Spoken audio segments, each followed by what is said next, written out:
ایک قرض دار کا ایمان افروز واقعہ۔ وہ قرض لینے کا عادی نہیں تھا، مگر تجارت میں مسلسل نقصان نے اسے 4000 دینار کا قرض دار کر دیا۔ دینار سونے کا ہوتا ہے اور اس زمانے میں 4000 دینار بہت بڑی رقم تھی۔ قرض خواہ نے اس پر مقدمہ کیا تو قاضی نے اسے عدالت میں طلب کر لیا۔ پوچھنے پر اس نے قرض کا اعتراف کیا اور بتایا کہ میں اس وقت پائی پائی کا محتاج ہوں، مجھے قرض ضرور ادا کرنا ہے مگر اس وقت ادا کرنے کی حالت میں نہیں ہوں۔ قاضی نے کہا پھر تو آپ کو قانون کے مطابق گرفتار کیا جاتا ہے۔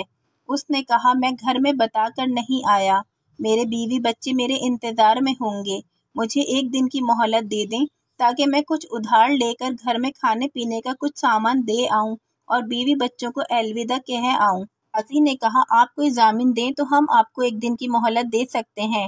اس نے کہا قاضی صاحب میرا ضامن میرے نبی حضرت محمد مصطفیٰ صلی اللہ علیہ وآلہ وسلم ہے۔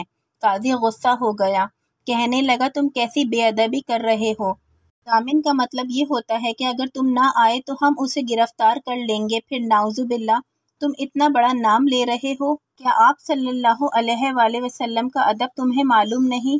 اس نے کہا قاضی صاحب میرا نبی پاک صلی اللہ علیہ وآلہ وسلم کو ضامن بنانے کا مطلب آپ سمجھ نہیں پائے۔ اصل ضمانت کے طور پر سب سے قیمتی چیز رکھوائی جاتی ہے اور میرے پاس سب سے قیمتی چیز یہ ہے کہ میں حضرت محمد مصطفیٰ صلی اللہ علیہ وآلہ وسلم کا امتی ہوں۔ میں اپنی یہ قیمتی چیز اپنے ساتھ آخرت میں بھی لے جانا چاہتا ہوں اور میرے نبی حضرت محمد مصطفیٰ صلی اللہ علیہ وآلہ وسلم نے اپنے سب امتیوں کو وعدے اور عہد کی پابندی کا حکم دیا ہے، لہٰذا اگر میں کل واپس گرفتاری دینے نہ آیا تو میں آپ صلی اللہ علیہ وآلہ وسلم کا نافرمان ہو جاؤں گا، اس لیے میں نے یہ قیمتی چیز بطور ضمانت رکھوائی ہے کہ میں کل اس پہ وعدہ نہ آیا تو قیامت کے دن مجھے آپ صلی اللہ علیہ وآلہ وسلم کی امت میں شمار نہیں کیا جائے گا۔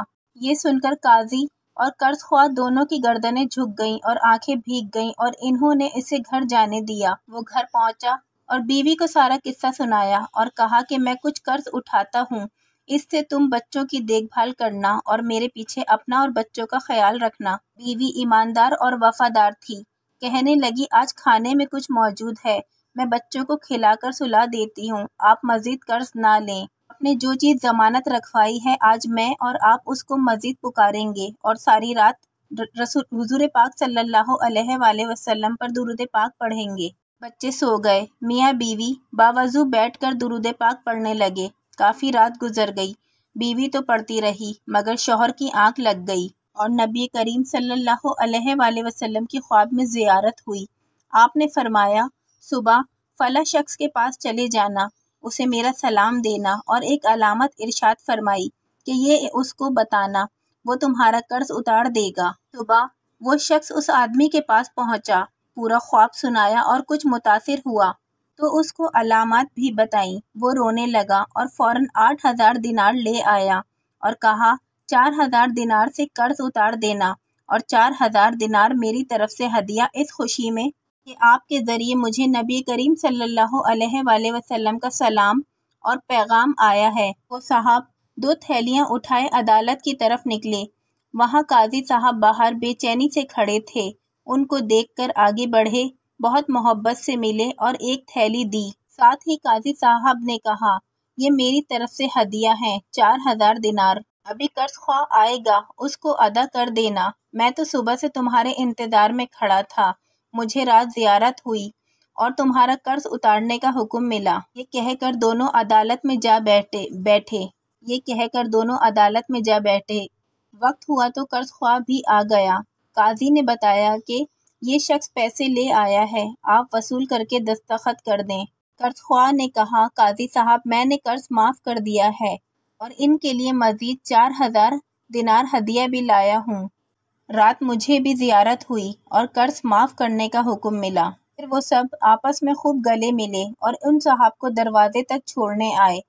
وہ جو گھر سے خالی ہاتھ نکلا تھا اب اتنی بڑی رقم لے کر گھر واپس آیا۔ یہ ہے نسبت کی طاقت اور یقین کی قوت۔ اللہ تعالی ہمیں بھی یقین کی طاقت اور نبی کریم صلی اللہ علیہ وآلہ وسلم کی عظیم نسبت مکمل یقین کے ساتھ عطا فرمائے، آمین۔ اگر آپ کو میری ویڈیو پسند آتی ہے تو میری ویڈیو کو لائک کیجیے تاکہ میری حوصلہ افزائی ہو سکے، اور میرے چینل کو سبسکرائب کیجیے تاکہ میری مزید آنے والی ویڈیو آپ تک بآسانی پہنچ سکے۔ شکریہ۔